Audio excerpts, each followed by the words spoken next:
Accounts Executive here at Ion Science, and today I'm going to be running you through a Cub unboxing.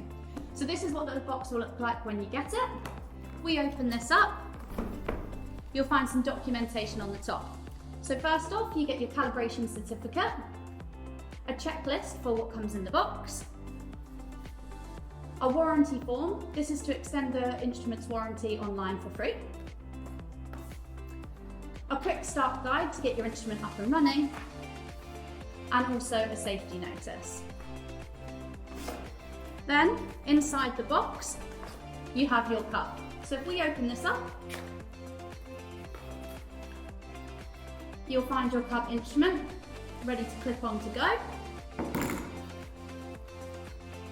A stack removal tool. This is to change the stack, but also to change the lamp when required. Some replacement PTFE filters and also seal kits.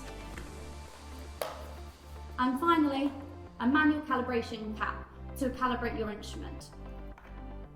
Also included, you'll find a communication cable to connect to Cub PC, the Cub dock, the dock plug, and also a spacer for if you wish to daisy chain your docks. Thank you for joining me today. For more information, subscribe or go to ionscience.com.